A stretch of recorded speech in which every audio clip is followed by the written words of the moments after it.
Hi Otto, here's the next part. We're on to lesson feedback number 3, so please open that document. It's probably going to be useful for you if you can see the words as well as I can. So the first word is a good word, it's stray. This could be a verb or an adjective.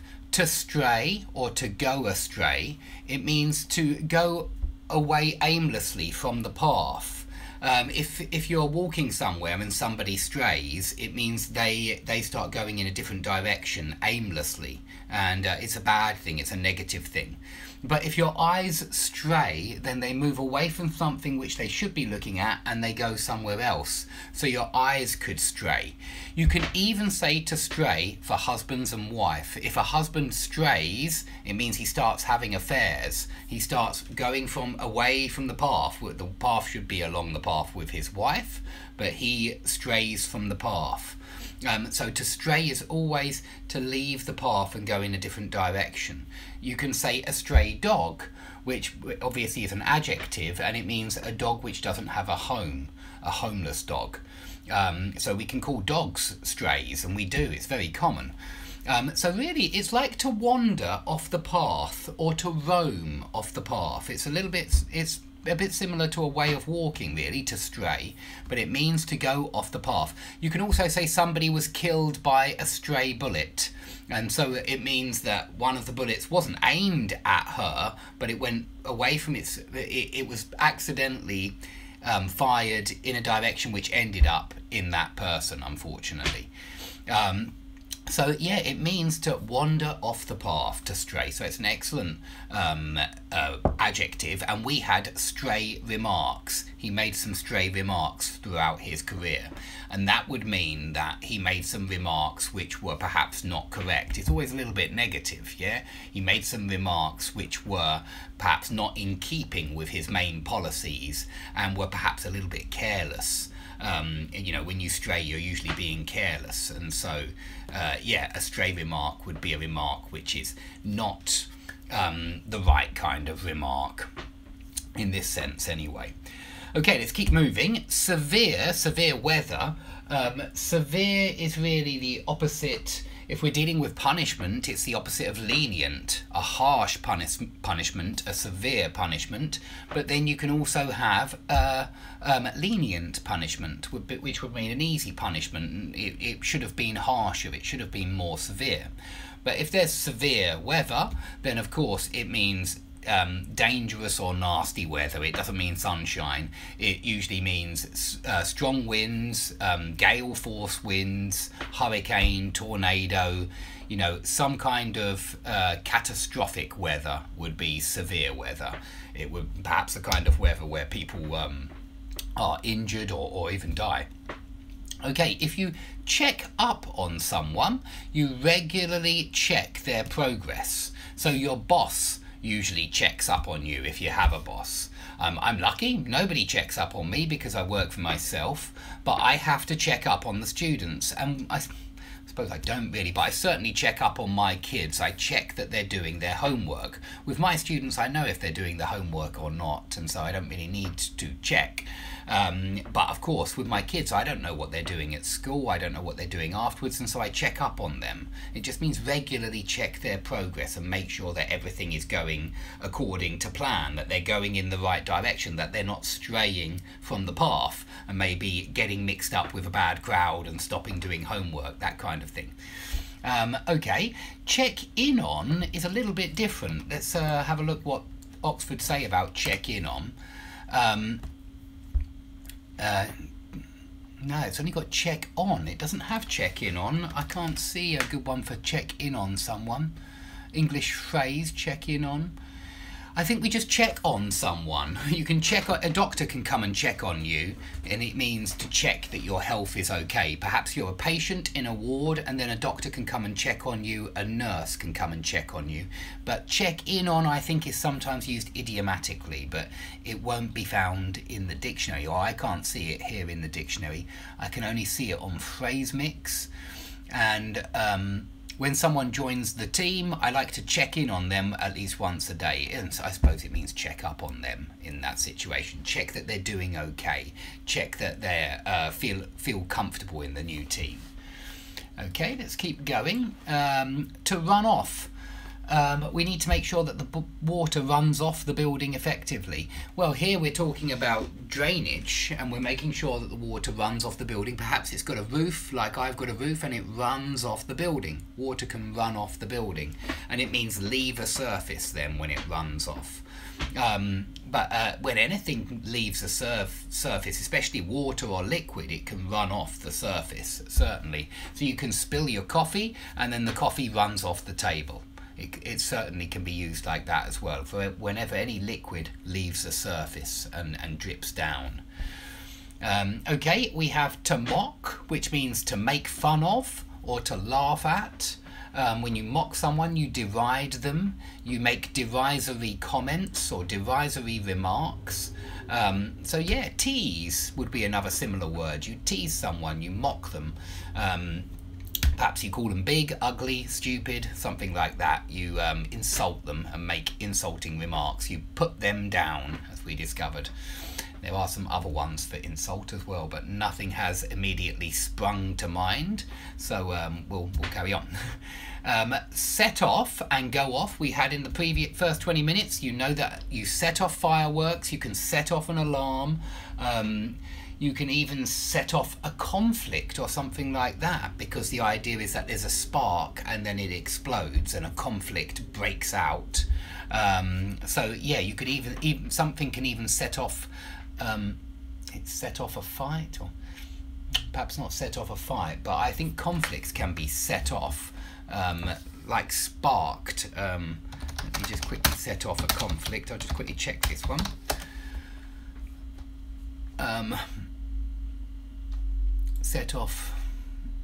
Set off a bomb, set off an alarm, set off a process or a series of events. Panic on the stock market set off a wave of selling. So it's like sparked off then. I think I gave sparked off in the vocabulary lessons on war. Hold on, let me just quickly check that. Vocabulary lessons.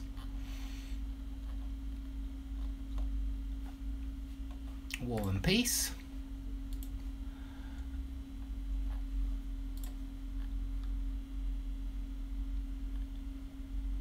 Okay, I can't see spark off. No, I'm sorry, I can't see it at the moment. But I thought set off a conflict sounded okay. I'll have to check that one a bit later. Let's keep going.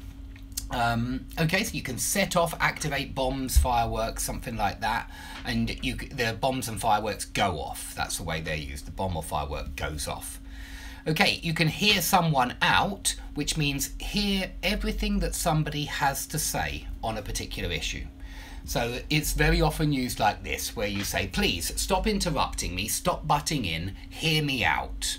Something like that, yeah? Somebody keeps butting in, they keep chiming in with another comment, they always have some extra information to chip in, and you tell them, look, please stop butting in, hear me out, hear everything I have to say, hear me out. You don't need to even say the second part, because hear me out means hear everything that I have to say. Shut up until I've finished my whole point. That's what it means. Okay, a target-rich environment. Can't remember how this one was used, but I think you can understand that this means that the environment is full of targets. Yeah, that's all it means. It means it's crawling with targets, that the whole area is, what was the other one we had? Bursting with targets. Next one was barbed remarks. So we had stray remarks, which means careless and perhaps unusual remarks, not the kind of remarks that you normally use, but something which is a little bit unusual, where you've gone astray. But we also have barbed remarks, and think of barbed wire. Barbs are there to hurt you. Okay, we put barbed wire up so that anybody who tries to get over barbed wire gets hurt, they get scratched and they're bleeding. Barbed remarks are nasty comments. They're very sharp comments that are supposed to hurt someone. So they're not nice comments at all. We also had scathing, biting, sharp, and pointed comments. Scathing is the best word there, I think, which really means nasty comments, barbed comments, comments which are supposed to hurt in some kind of way. Okay, the next piece of vocabulary was squeaky clean, and this means immaculate, spotless, yeah, completely and utterly clean and tidy. When you say that somebody has a squeaky clean reputation, and it's normally used metaphorically and not physically. You don't normally say my house is squeaky clean. You say the house is immaculate, the apartment is spotless. But you normally talk about someone metaphorically as being squeaky clean, like a squeaky clean reputation. But I suppose you could use it physically, squeaky clean. But yeah, it just means immaculate or spotless. Okay, to overshadow. If you say his death was overshadowed by the news of the Queen's coronation, that would mean that his death wasn't noticed by anybody because the news of the Queen's coronation was much, much larger and much, much brighter and much more attractive. It attracted attention. It was much more attention grabbing. And so when something overshadows something else, it's much bigger so that nobody notices the other thing. The Queen's coronation is much bigger, so nobody noticed his death. I can't remember who we were talking about. Was it Elvis or something like that? But I'm not sure. But that means his death, nobody noticed because the Queen was coronated at that time, and that was what stole the limelight. That was what was on the front of all the newspapers. It was it grabbed all the headlines. Okay, so to overshadow means to seem. To make something lose its importance because you grab all the attention, the fame, the limelight. So different events can overshadow other events, and it means that they appeared as far more important and far more worthy of publicity. Okay, to strike a conciliatory tone means to strike a tone with someone which is one of conciliation. Yeah, it means that you're ready to make up. You're ready to become friends again. It means you're ready to make compromises, and you're not aggressive or on the warpath. You're not a warmonger. You're the opposite. You're trying to calm things down and pacify your opponent so that you can reach a compromise. So it's like to strike a compromising tone, really. It's to strike a tone in the conversation where you are ready to compromise. You are ready to come to a deal, and you're ready to make concessions to reach that deal. Okay, so that would be to strike a conciliatory tone. If you say to get at someone, it means to constantly annoy someone or criticize someone. It can have two meanings though, at least this one. But if you say my dad keeps getting at me to get my hair cut, that would mean that he's constantly going on at you to get your hair cut. Yeah, he's constantly annoying you with these comments. He's constantly telling you, you really ought to get it cut, you really ought to get it cut. Okay, it's the repetition of the criticism and you're just annoying them to try to make them do something. But it can be used in another way, this get at. If you get at the witnesses in a trial, if the mafia get at the witnesses, is it get to actually? I think it's get to now. I've just said it. Let me just check this. The mafia got to the witnesses. They got at the witnesses.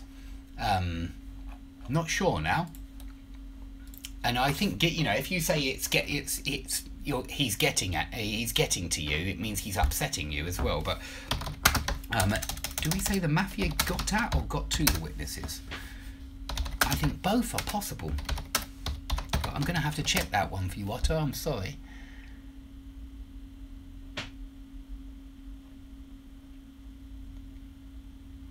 Okay, I'll have to check that one. I'm really sorry.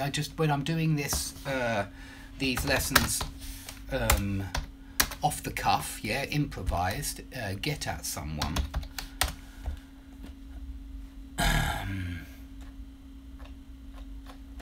Okay, I can't really find it, unfortunately. Get at. Yeah, okay, it is get at. He had been got at by government officials, but I think we can use got to as well. He had been got to by government officials, and that's why I think I'm getting a bit confused.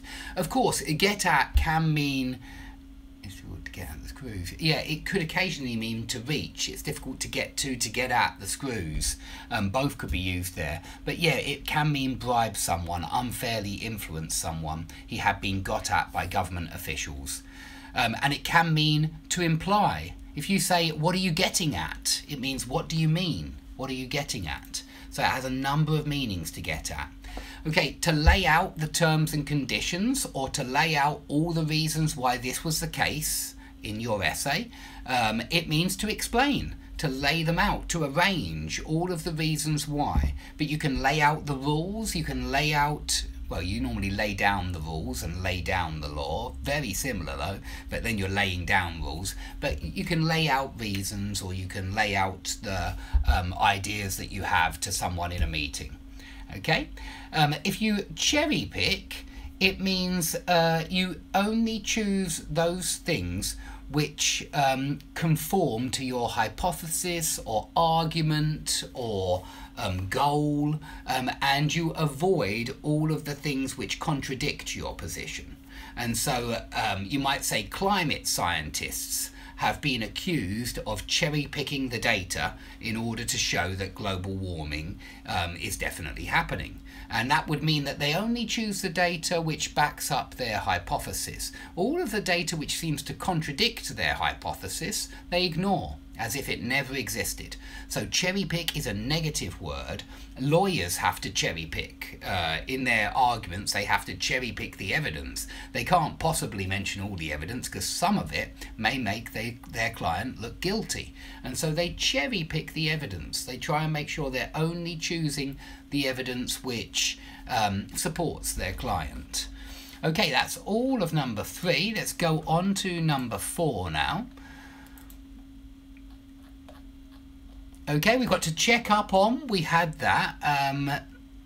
Okay, and we've got check in on here as well. The captain is responsible for checking in on weather forecasts. I don't see anything wrong with checking up on the weather forecast. Check up on...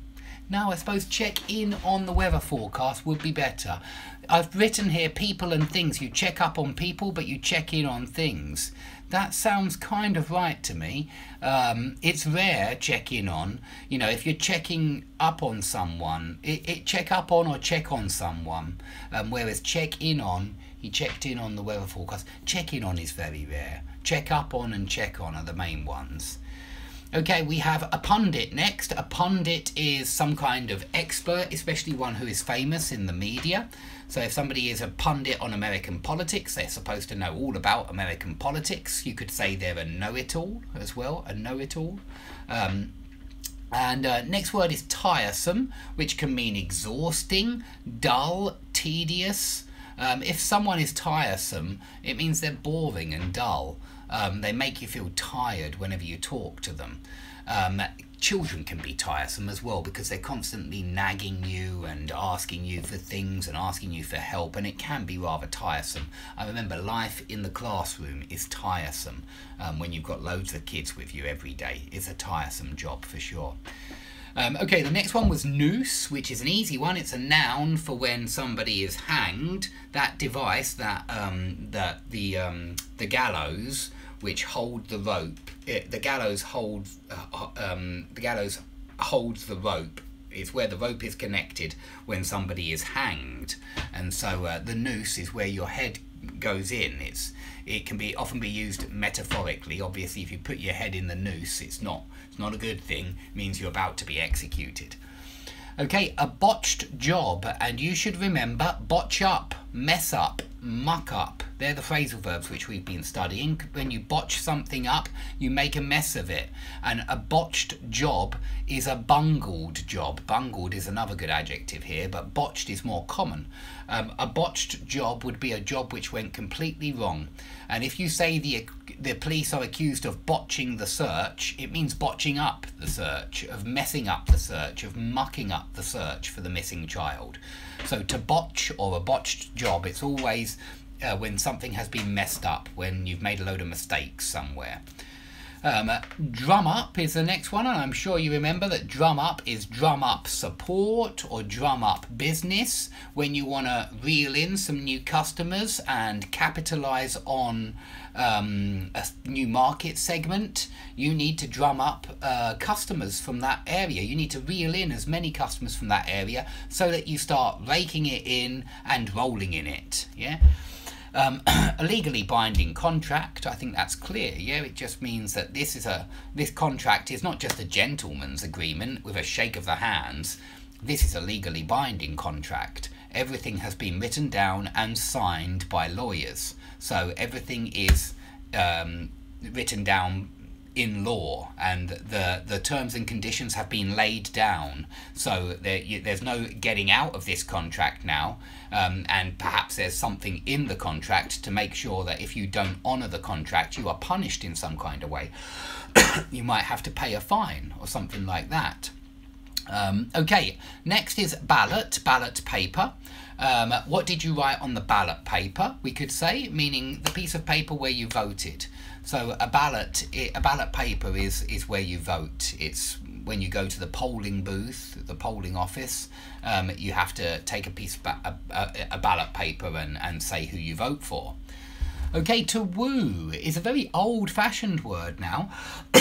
But when you try to woo someone, you try to seduce them, basically. It used to be used very much in the romantic sense. You used to woo your beloved. But the politicians have to try to woo the voters. You can certainly use it like that, meaning they have to try to persuade the voters to vote for them, and they woo the voters by offering them something, by offering them lower taxes, or by offering them free education for their children at university, or by offering them free healthcare. They would all be strategies of wooing the electorate. Okay, we're about to start number 5 now. We're making progress. We got to strike a conciliatory tone again. Again, it means to be ready to make concessions and to compromise with your opponent, with your enemy, or with your maybe with the people you want to do business with. You strike a conciliatory tone, and it means conciliatory tone of voice. It's like, okay, we understand concessions need to be made.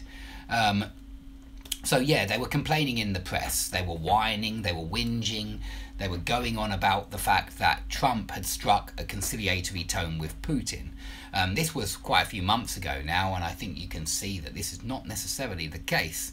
It's still in the newspapers, the kind of Russia interfering in American politics, but I think now that it's quite clear that there's still enemies there, and I don't think that Trump is striking a conciliatory tone with Putin, meaning he's ready to compromise and make concessions and things like that. I'm not so sure about that. Okay, to loosen means to, when something is tight, you can loosen it. So you could loosen the noose around somebody's neck. Yeah, if you loosen the noose, it means it's not so tight. It's not strangling them, it's not throttling them, but it's becoming looser. So to loosen means to make less tight. If you take something in your stride, remember that striding is a way of walking, and it's a very long stride that you take. A stride is like that, and if you're taking long strides, if you stride to work, then it means you're walking energetically and with long strides. You're not shuffling with short strides, you've got long strides. I tend to stride. I'm quite tall, and I walk a lot, and I like going fast, so I stride. I bowl along, you can also say. And if you take something in your stride, it means take things as they come. Take things one by one. Don't rush through all your problems, but take it in your stride, gradually, as it comes to you. And so it's quite a positive, idiom. Let's quickly see what we've got here on the computer. Take something in your stride. Deal with a problem calmly. Exactly. Deal with your problems calmly, step by step. Take them in your stride. Don't stress about them. Don't get nervous about them or try and get rid of them quickly. take them on one by one, take the bull by the horns, yeah, and don't rush things, take them calmly, don't allow anything else to disturb you, and just deal with these problems. So you need to take criticism in your stride. It's important not to let yourself get upset by criticism. Barbed comments and scathing remarks. You need to learn how to take those things in your stride. Okay, next one. To swagger. He was swaggering around the club. I'm already thinking about the shoulders doing this when I hear swagger. If it's a certain kind of swagger, it sounds like someone is incredibly confident. A little bit like another way of walking. What's the other way of walking for really confident walk? He breezed into the office. Breeze in would be confident walk. And also strut. Yeah, he strut around the office. The strut come up? It does. On Cambridge, they immediately put strut as one of the synonyms. And it says, for swagger, to walk or act in a way that shows you're very confident, that you're the most, and you think you're the most important as well. This is it. There's a little bit of arrogance in strutting and swaggering. And so swagger, it kind of means like this. You feel like you're incredibly important, and you're ready to take on anything. It's a very positive way of thinking about yourself. May not be, quite often it's negative, I think, because it could be an arrogant person. And they've got some examples here. His swaggering self-confidence irritates many people. I think when people have a little bit to drink, they usually start to swagger because they get a little bit more confident, a little bit more cocky. It's another word you could use here. A little bit more cheeky, and they start to swagger. So it's a great word for a way of walking. We have another way of walking now. We have a difficult way of walking though, where it's tiring and where you can only make very slow progress. Trudge. You can trudge through the snow, trudge through the mud. It's a little bit different from traipse, which is also slow, but traipse is unwilling. It's when you're unwilling to be there. So when my wife takes me shopping, I traipse around the shops. I don't want to be there. And when the kids, when you take them somewhere, they don't want to go. They traipse around. Okay? So traipse is more unwilling to be there, and that's why you're slow and not making much progress. But trudge is because of the snow or the mud or the surroundings. You trudge home, or maybe you trudge home because you're really tired. A cesspool would be basically a pit of shit, you might call it, and piss, because that's really what cess is. It means the sewerage. And so a cesspool is a particularly disgusting, putrid puddle of water. And it's used metaphorically in this episode of, have you been wading through the cesspool of social media? Meaning, have you been on Facebook, and it's calling social media like a big puddle of shit. And it's somewhere you don't want to be, and I suppose it's a fair criticism. There is a lot of shit on Facebook. And we use this wade through for any kind of liquid. When you're walking through liquid, we say wade. Trudge for snow and mud, wade for wade through the river, or wade through the swimming pool, or wade through the puddles, or very large puddles then, because wading, to me, it sounds like it's up to your knees at least. Okay, if you want to encourage someone to fall into your trap, you lure them into your trap.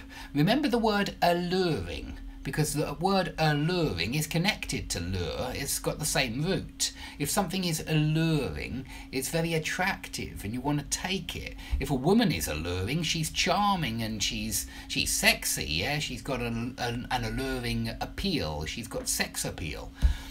So if something is alluring, then it's very tempting. You want it. You want something that's alluring, and you lure someone into your trap because you tempt them into the trap. Yeah, you put the cheese on the mouse trap to lure the mouse into the trap. Speaking about animals, we've got prowl, and this is very often used for animals, criminals as well. But animals mostly. The lion prowls around the savannah looking for prey, and he preys on antelope or something like that, but he prowls around. So it's a way of walking around for an animal, and it's very often when you're looking for prey, because we use it for criminals as well, and it would be like pickpockets prowled the underground looking for prey, again looking for people where they can find people's wallets, or targets, easy targets, tourists, people like that, or idiots, or drunks.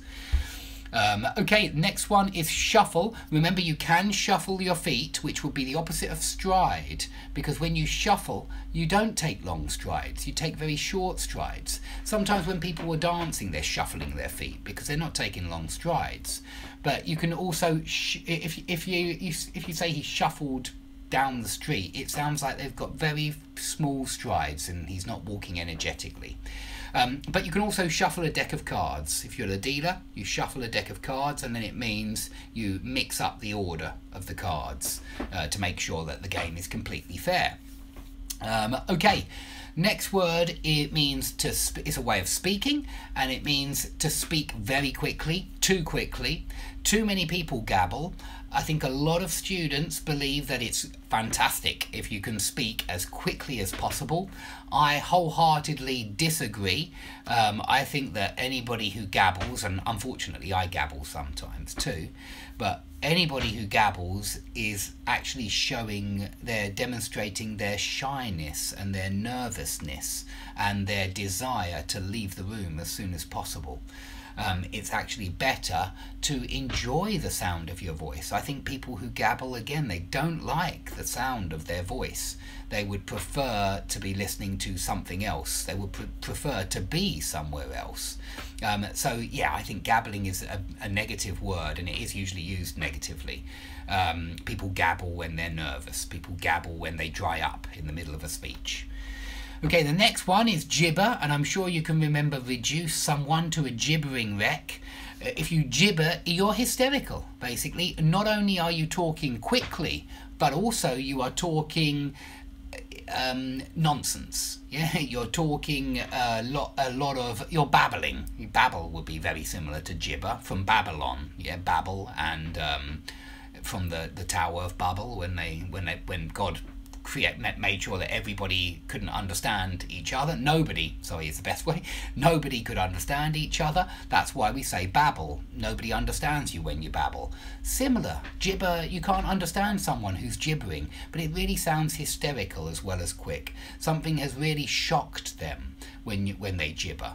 But I suppose you could say about anyone who has a very incoherent way of speaking, or anyone who has a speech impediment which is very difficult to understand, you might say they were gibbering.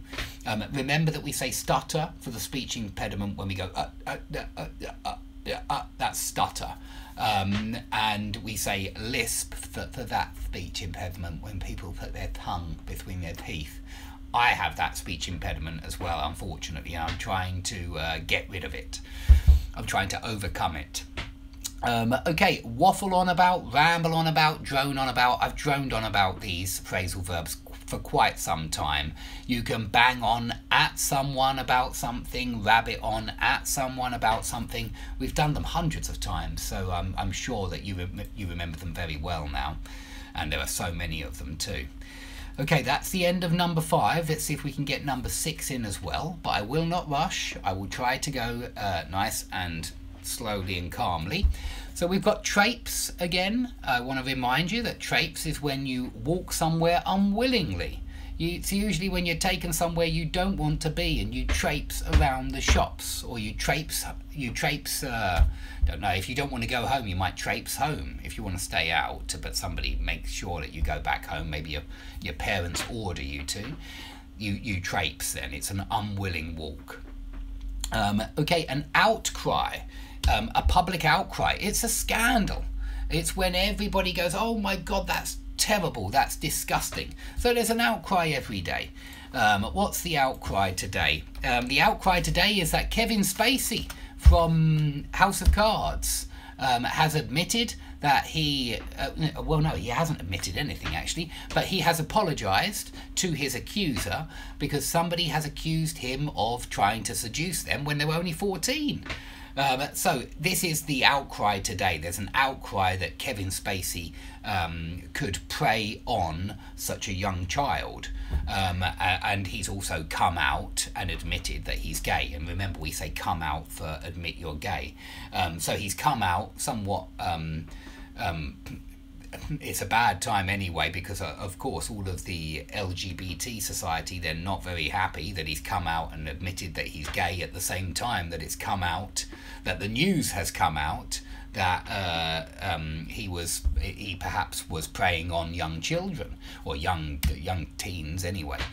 And yeah, there's also a public outcry in England at the moment about MPs doing the same thing. There's a big public outcry about MPs who have, like Harvey Weinstein, who have been accused of abusing, or at least sexual harassment. Abuse, I think, is a little bit strong for what these guys are accused of, but sexual harassment, certainly. They've been accused of sexual harassment, and there's public outcry. Okay, if you agree on something, you agree that something is the case. You can agree on a fair price. You could agree on the fact that blah, blah, blah, blah, blah. Yeah, you agree on something. Agree on plus noun, or agree to do something. You can agree with someone. That's certainly the case as well. So remember it like this. Agree on plus noun, agree to plus verb. That's the only difference. I'm not sure why I've put when negotiated, when yielding to. I'm not sure that's right. Agree on noun, agree to verb. Agree with someone. And speak out against means come out against, the same as come out against something. So to publicly declare that you are against something. So if you speak out against, I'm not sure, it could literally be anything. You could speak out against the increase in taxes. You could speak out against the way women are treated in the workplace. You could speak out against sexual harassment. That's what's going on at the moment, certainly. Okay, on to the next one. Woe. Woe is misery or sadness. It's an old word for misery or sadness. It reminds me of a William Blake poem called London, where he says marks of meekness, marks of woe, and he's talking about the sad marks that he sees in this, I think it's a chimney sweep's face or something like that, but in this poor London boy's face he can see marks of sadness on the face. So he says marks of meekness, which means like weakness, and marks of woe, which means sadness, misery. And we often see it with the word betide. Woe betide anyone who interferes in my private life. And it means woe unto anyone. Woe unto, it means there will be misery for anyone who interferes in my private life. Because I'll hit them, I'll get them. It's like that when you say woe betide anyone who, it means you better not dare interfere in my private life, because I'll get revenge, or I'll attack you in some kind of way. Okay, if you get to someone, you upset them. So I mentioned this earlier. If you say, don't let him get to you, it means don't let him upset you. If you get at someone, you criticize them, maybe. So my dad always keeps on at me to get my hair cut. Yeah, he gets at me to get my hair cut. But it can also mean that if you say the mafia got at the jury members, it means they unfairly influenced the jury members. I still think you can say got to there as well. I don't see anything wrong with it, just listening to it in my head. So we'll check that. I think you can say get at the jury and get to the jury. Somebody's got to him, somebody's got at him. I think in both cases it could be unfairly influenced him with some kind of threat or bribe. It could be either. It could be a threat, do what I say, otherwise I'll hit you, or a bribe, do what I say and I'll give you some money. Yeah, but still unfairly influenced. Okay, if you bear a grudge against someone, or hold a grudge against someone, or hold something against someone, it means that you are still angry about some time when they insulted you or offended you in any kind of way. So it's obviously good not to hold a grudge, because it's very negative to sit there and be angry at someone all the time and not just forgive them, or at least forget about it. Because if you're holding a grudge, you're not forgetting about it, you're remembering it and you're thinking, right, I'm going to pay you back for that insult. Okay, no strings attached. If something comes with no strings attached, it means it comes without conditions, without any kind of conditions attached, or terms, or things which you have to obey. So of course it's good if things come with no strings attached, because normally the terms and conditions are not very nice. You know, if somebody gives you a loan with no strings attached, it means there are no terms or conditions to this loan. You can pay it back anytime you like. There's not going to be any interest. Fantastic, right? I would like a loan with no strings attached. And if somebody offers you sex with no strings attached, that sounds like they're not interested in any kind of permanent relationship. They just want one night of fun, and that's all. And they don't even want any money for it. Yeah, it's no strings attached. Okay, if you back someone up, you support them. I mean, if somebody backs you up in a fight, you're ready to help them in a fight. But if you back up your work on a hard drive, then you're making a copy of that work. If you back down, it means that you back down to someone's demands. You cave in to their demands. You give in to their demands. You yield to their demands. So if you say, we keep trying to persuade him otherwise, but he won't back down, it means we can't persuade him. He's not yielding, he's not giving in, he's not caving in, he's going to stick to his guns, he's going to stick to his position, and he's not moving. Okay, I better stop there because there's quite a few of these, but we are up to number 6, and we have got up to back down. Back out is where we will start in the next video.